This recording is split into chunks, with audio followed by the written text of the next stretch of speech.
थांबा, video skip करू नका, कारण 2026च्या अर्थसंकल्पात असे 5 निर्णय होऊ शकतात जे थेट तुमची सॅलरी वाढवू शकतात, तुमचं वीज बिल शून्यावर आणू शकतात आणि शेतकऱ्यांच्या खात्यात थेट हजारो रुपये जमा करू शकतात. जर तुम्ही सामान्य नागरिक असाल तर हा व्हिडिओ शेवटपर्यंत पहाच.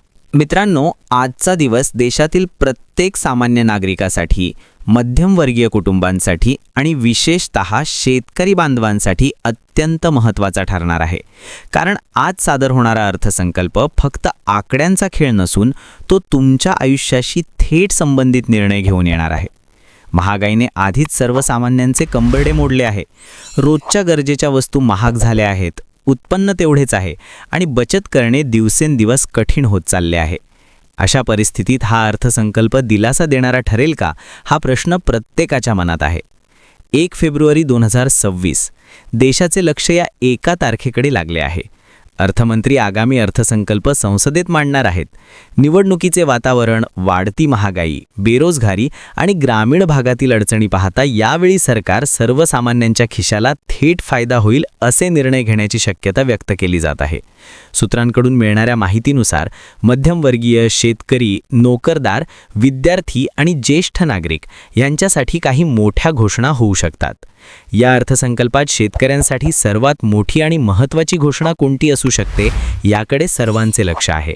कारण शेतीचा खर्च दिवसेंदिवस वाढत चालला आहे. खतांचे दर, बियाणे, कीटकनाशके, मजुरी, डिझेल सर्व काही महाग झाले आहे. अशावेळी शेतकऱ्यांना थेट आर्थिक आधार मिळणे गरजेचे आहे. त्यामुळे प्रधानमंत्री किसान सन्मान निधी योजनेत वाढ होण्याची शक्यता वर्तवली जात आहे. सध्या या योजनेअंतर्गत वार्षिक 6,000 रुपये दिले जातात. मात्र ही रक्कम सध्याच्या महागाईत अपुरी पडत आहे.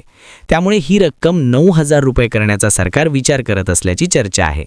जर अशी वाढ झाली तर देशातील कोट्यावधी शेतकरी कुटुंबांना थेट फायदा होणार आहे आणि ग्रामीण अर्थव्यवस्थेला मोठा आधार मिळणार आहे. मित्रांनो, हा अर्थसंकल्प फक्त शेतकऱ्यांपुरता मर्यादित नाही, मध्यमवर्गीय नोकरदारांसाठी देखील आनंदाची बातमी असू शकते. आयकराच्या नियमांमध्ये बदल करून सामान्य माणसाच्या हातात जास्त पैसा शिल्लक राहील असा सरकारचा प्रयत्न असल्याचे संकेत मिळत आहेत. कर सवलती वाढल्या तर लोकांची बचत वाढेल, खर्च करण्याची क्षमता वाढेल आणि बाजारात चैतन्य येईल. याचा थेट फायदा सामान्य कुटुंबांना होईल. यासोबतच प्रवाशांसाठी, विशेषतः रेल्वेने रोज प्रवास करणाऱ्या कोट्यावधी लोकांसाठी मोठे निर्णय घेतले जाऊ शकतात. नवीन गाड्या, जलद सेवा आणि प्रवास अधिक आरामदायी करण्यासाठी भरीव तरतूद होण्याची शक्यता आहे.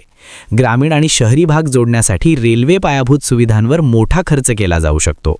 ऊर्जा क्षेत्रातही मोठे बदल अपेक्षित आहेत. वीज बिलाचा वाढता बोजा कमी करण्यासाठी सौर ऊर्जेला प्रोत्साहन दिलं जाऊ शकतं. घरावर सोलर पॅनल बसवणाऱ्या कुटुंबांना जास्त अनुदान मिळाल्यास सामान्य माणसाला दीर्घ काळासाठी मोठी बचत करता येईल. वीज बिल कमी होईल आणि काही ठिकाणी अतिरिक्त उत्पन्नाचाही मार्ग खुला होऊ शकतो. एकंदरीत पाहता 2026चा अर्थसंकल्प हा सर्वसामान्यांसाठी दिलासादायक ठरण्याची शक्यता आहे. मात्र नेमक्या कोणत्या घोषणा होणार, कोणाला किती फायदा होणार आणि याचा तुमच्या आयुष्यावर नेमका कसा परिणाम होणार हे समजून घेणे अत्यंत महत्त्वाचे आहे. म्हणूनच ही माहिती शेवटपर्यंत लक्षपूर्वक समजून घ्या.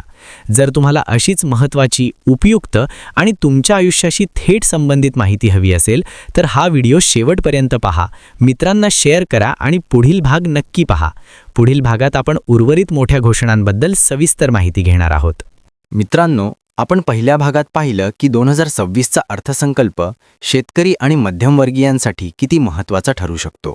आता या दुसऱ्या भागात आपण उर्वरित मोठ्या घोषणांकडे लक्ष देणार आहोत, ज्या थेट तुमच्या दैनंदिन जीवनावर परिणाम करणाऱ्या आहेत. कारण या योजना फक्त कागदावर राहणाऱ्या नसून योग्य अंमलबजावणी झाली तर त्या प्रत्येक घरापर्यंत पोचू शकतात. मित्रांनो, नोकरदार वर्गासाठी सर्वात मोठा प्रश्न असतो तो म्हणजे पगारातून किती पैसा हातात उरतो. महागाई वाढत असताना उत्पन्न वाढत नाही आणि त्यातच करांचा भार वाढला तर कुटुंब चालवणे कठीण होते. म्हणूनच यावेळी सरकार आयकर प्रणालीत मोठे बदल करण्याचा विचार करत असल्याची चर्चा आहे. नवीन कर पद्धतीत मानक वजावट वाढवली जाण्याची शक्यता आहे. जर हे बदल झाले तर लाखो नोकरदारांना करातून थेट दिलासा मिळेल. याचा अर्थ असा की महिन्याच्या शेवटी तुमच्या हातात जास्त पैसे शिल्लक राहतील. हे पैसे तुम्ही बचतीसाठी, शिक्षणासाठी, घरासाठी किंवा कुटुंबाच्या गरजांसाठी वापरू शकता. यानंतर येतो मुद्दा प्रवासाचा. मित्रांनो, रोज रेल्वेने प्रवास करणाऱ्या लोकांची संख्या कोट्यावधी आहे. गर्दी, वेटिंग लिस्ट, उशीर, अस्वस्थ प्रवास हे सगळे प्रश्न आपण रोज अनुभवतो. त्यामुळे यावेळी रेल्वे क्षेत्रासाठी मोठ्या प्रमाणात तरतूद होण्याची शक्यता आहे. नवीन गाड्या सुरू करणे, प्रवासाचा वेग वाढवणे आणि सामान्य प्रवाशाला अधिक सोयीसुविधा देणे हे सरकारचे उद्दिष्ट असू शकते. जर रेल्वे पायाभूत सुविधांवर भर दिला गेला तर ग्रामीण भागातील लोकांना शहरांशी जोडणे अधिक सोपे होईल. रोजगाराच्या संधी वाढतील आणि वेळेची बचत होईल. ऊर्जा क्षेत्रातही मोठा बदल अपेक्षित आहे. वाढते वीज बिल हा आज प्रत्येक कुटुंबाचा मोठा डोकेदुखीचा विषय बनला आहे. अशावेळी सौर ऊर्जेला प्रोत्साहन देणाऱ्या योजनांमध्ये वाढ केली गेली तर सामान्य माणसाला मोठा दिलासा मिळू शकतो. घराच्या छतावर सोलर पॅनल बसवण्यासाठी मिळणारे अनुदान वाढले तर सुरुवातीचा खर्च कमी होईल. यामुळे वीज बिल जवळजवळ शून्य होऊ शकते. काही ठिकाणी अतिरिक्त वीज विकून उत्पन्न मिळवण्याची संधीही निर्माण होऊ शकते. ही योजना दीर्घकाळासाठी फायदेशीर ठरू शकते.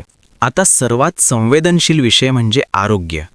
मित्रांनो, आजारपण कधी येईल सांगता येत नाही आणि खाजगी उपचारांचा खर्च इतका वाढला आहे की सामान्य माणसाला उपचार परवडत नाहीत. त्यामुळे सरकार आरोग्य विमा योजनांचा विस्तार करण्याचा विचार करत असल्याची माहिती समोर येत आहे. विशेषतः ज्येष्ठ नागरिकांसाठी ही मोठी दिलासादायक बातमी ठरू शकते. वयोवृद्ध लोकांना मोफत आणि दर्जेदार उपचार मिळाले तर कुटुंबावरचा आर्थिक ताण मोठ्या प्रमाणात कमी होईल. एकंदरीत पाहता 2026चा अर्थसंकल्प हा फक्त सरकारचा आर्थिक आराखडा नसून तो सामान्य माणसाच्या भविष्याचा आरसा ठरू शकतो. शेतकऱ्यांना आर्थिक आधार, मध्यमवर्गीयांना कर सवलत, प्रवाशांना सोयीस्कर सेवा, वीज बिलात बचत आणि आरोग्य सुरक्षेचा विश्वास हे सगळे घटक जर एकत्र आले तर हा अर्थसंकल्प खरोखरच गेम चेंजर ठरू शकतो. मात्र मित्रांनो, हे सर्व अंतिम निर्णय सरकारच्या घोषणांवर अवलंबून आहेत. त्यामुळे या अर्थसंकल्पात नेमकं काय मंजूर होतं, कोणत्या योजना प्रत्यक्षात लागू होतात आणि त्याचा फायदा तुम्हाला कसा मिळू शकतो हे समजून घेणं अत्यंत गरजेचं आहे. जर तुम्हाला ही माहिती उपयुक्त वाटत असेल तर हा व्हिडिओ नक्की शेअर करा, आपल्या मित्रांना आणि कुटुंबियांना दाखवा आणि अशाच महत्त्वाच्या अपडेट्ससाठी पुढील व्हिडिओ चुकवू नका. कारण पुढे आपण या योजनांचा प्रत्यक्ष फायदा कसा घ्यायचा, अर्ज प्रक्रिया काय आहे आणि कोण पात्र आहे हे सविस्तर समजून घेणार आहोत. मित्रांनो, आज आपण संपूर्ण माहिती समजून घेतली की 2026चा अर्थसंकल्प सामान्य माणसासाठी किती महत्त्वाचा ठरू शकतो. शेतकऱ्यांना आर्थिक आधार, मध्यमवर्गीयांना कर सवलत, नोकरदारांना दिलासा, प्रवाशांना सोयीस्कर सेवा, वीज बिलात बचत आणि आरोग्य सुरक्षेचा विश्वास हे सगळे मुद्दे जर प्रत्यक्षात लागू झाले तर लाखो कुटुंबांच्या आयुष्यात सकारात्मक बदल घडू शकतो. आज महागाईच्या काळात सरकारचा प्रत्येक निर्णय थेट आपल्या खिशावर परिणाम करतो. त्यामुळे फक्त बातम्या ऐकून थांबण्यापेक्षा योग्य आणि सविस्तर माहिती समजून घेणं फार गरजेचं आहे. कारण माहिती असेल तरच आपण योजनांचा फायदा घेऊ शकतो. अन्यथा अनेक योजना फक्त कागदावरच राहतात.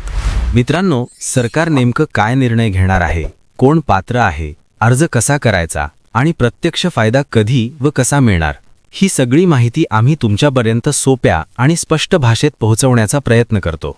तुमचा हक्क, तुमचं भविष्य आणि तुमच्या कुटुंबाचं संरक्षण यासाठी योग्य माहिती असणं खूप महत्त्वाचं आहे.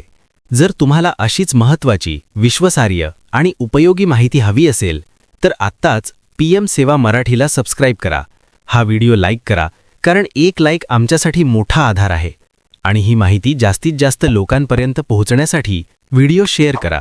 तुमचा एक सबस्क्राईब, एक लाईक आणि एक शेअर PM सेवा मराठीला पुढे जाण्याची ताकद देतो आणि तुम्हाला योग्य वेळी योग्य माहिती मिळण्याची खात्री देतो.